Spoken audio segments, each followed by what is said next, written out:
গাইবান্ধায় যে সাঁওতালদের উপর নির্মম অত্যাচারের ঘটনাগুলো ঘটলো, তাদেরকে জমি থেকে উচ্ছেদ, বাড়ি করে আগুন, সেই নির্মম অত্যাচারের জন্য হাইকোর্ট একটি তদন্ত প্রতিবেদন দেওয়ার জন্য ওইখানকার জেলা প্রশাসককে বলে। তো জেলা প্রশাসক কর্তৃক জমাকৃত যে তদন্ত প্রতিবেদন,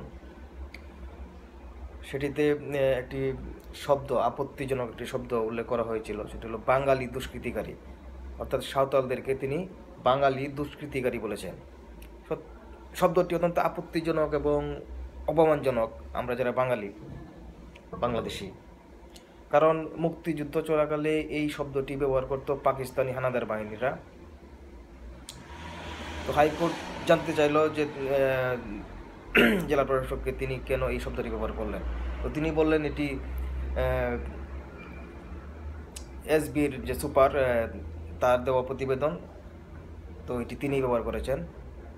তো তখন তাকে ডাকা হলো এবং ডিসি এই জন্য নিঃশর্ত ক্ষমা চাইল আদালতের কাছে।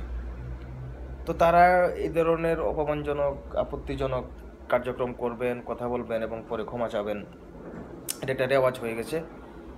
রাষ্ট্রের একটি গুরুত্বপূর্ণ পদ ডিসি, এসপি। কিছুদিন আগে আমরা জানি যে চাঁপাইনবাবগঞ্জের এক ডিসি তিনি বলছিলেন যে ডাকাত, চোর যাই হোক একদম সরাসরি মেরে ফেলা হোক, যা দেখার বা যা করার আমি করব।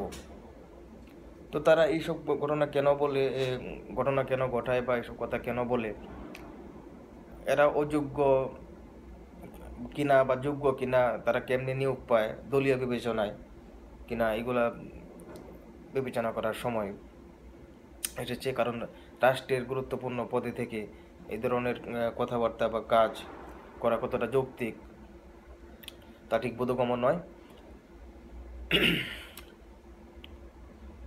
তো সরকারের উচিত এইসব গুরুত্বপূর্ণ পদে নিয়োগ দেওয়ার আগে তাদের পরিবার, তাদের বংশানুক্রম সম্বন্ধে আরও সঠিকভাবে যাচাই বাছাই করে তথ্য নেওয়া। কারণ তারা সরকারের অত্যন্ত গুরুত্বপূর্ণ দায়িত্বে নিয়োজিত। তো তাদেরকে আরও যথাযথ দায়িত্বশীল হতে হবে তাদের দায়িত্বের প্রতি।